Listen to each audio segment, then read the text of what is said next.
Okay, so picture a factory that runs on nothing but pure sunlight. It uses water and air as its raw materials, and it produces not only its own food, but also the very oxygen we're all breathing. Now, this isn't science fiction. It's happening right now, all around us. In this explainer, we're going to look under the hood of photosynthesis, the planet's silent green engine. And it all starts with a surprisingly simple question. All right, let's start right there. I mean, think about it. When you see a tiny little seed grow into a massive tree, where does all that stuff, all that wood and all those leaves, where does it actually come from? What is it made of? Now, the most common guess is the soil. And that makes sense, right? Plants have roots down in the ground, we give them fertilizers. But way back in the 17th century, a scientist named Jan Baptist van Helmont did this really famous experiment. He weighed a willow tree and its pot of soil, watered it for 5 years, and get this, the tree gained over 65 kilograms, while the soil lost only 57 grams. So no way could the soil be the main source. The truth is actually kind of mind-blowing. Most of a plant's mass is built out of thin air, specifically from the gas carbon dioxide, or CO2. The plant literally pulls carbon atoms out of the atmosphere and uses them to build its own body. Now, don't get me wrong, the soil provides crucial nutrients for sure, but they make up just a tiny fraction of the total weight. The rest is built from gas. So, how on earth does a plant pull off this incredible magic trick? Well, to find out, we need to zoom in. Way, way in. We're about to go from the scale of a forest all the way down to the microscopic factory floor inside a single leaf. Yep, the leaf is where all the action happens. It's perfectly designed to be the main spot for photosynthesis. It's like a solar panel and an assembly plant, all rolled into one. But hold on, we have to go even smaller. And this is what we're looking for. This little disc-shaped thing is a chloroplast. A plant cell can have dozens of these, and this is the specific spot where photosynthesis actually happens. This right here, this is the engine room.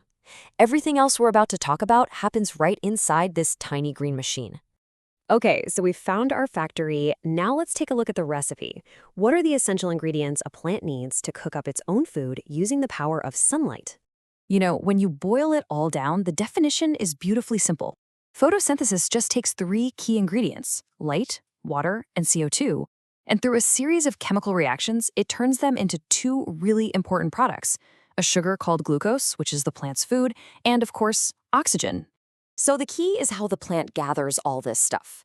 The energy, well, that comes from sunlight, and it's soaked up by a special green pigment called chlorophyll. That's what makes plants green. The water is pulled up from the ground through the roots, and the carbon dioxide is taken right out of the air through thousands of tiny microscopic little pores on the leaves called stomata. All right, ingredients are in hand. Time to check out the assembly line. See, this process isn't just one single event. It's actually a really sophisticated 2-stage reaction.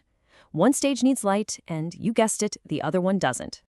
And if we look back inside our chloroplast, you can see exactly where these 2 stages go down. See those little stacks of green pancakes?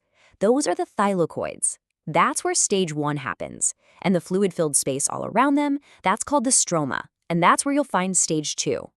Okay, this is where it gets really cool, because the 2 stages work like a perfect team. Stage 1, the light-dependent reactions, happens in those thylakoids.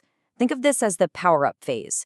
It uses sunlight and water to make oxygen and, this is crucial, to create these tiny rechargeable batteries. Then, those fully charged batteries move out into the stroma for stage 2.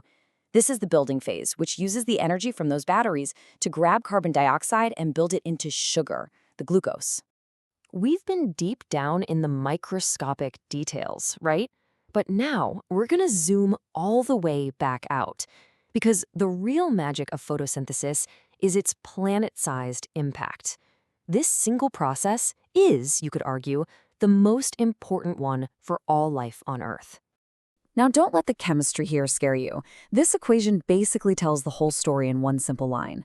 On the left, you've got your ingredients, 6 molecules of carbon dioxide and 6 of water. Then, with a little energy from light, they get transformed into what you see on the right, 1 molecule of glucose and 6 molecules of oxygen.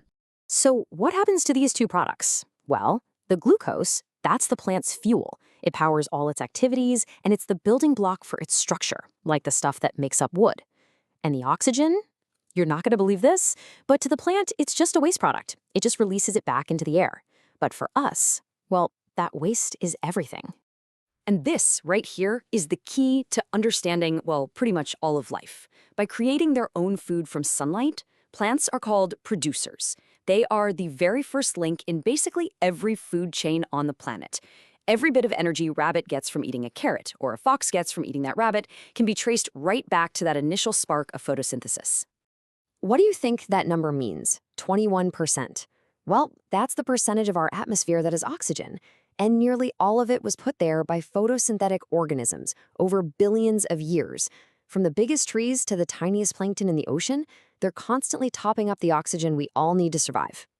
I mean, it's hard to even imagine, but before photosynthesis evolved, Earth's atmosphere had almost no oxygen. It was the slow, steady work of ancient bacteria and algae releasing oxygen that fundamentally terraformed our world.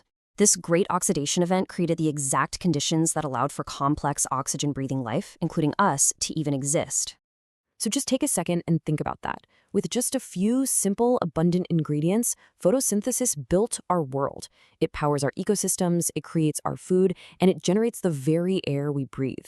It is, without a doubt, the most successful and essential engine on the planet, and it's running silently all around you right now.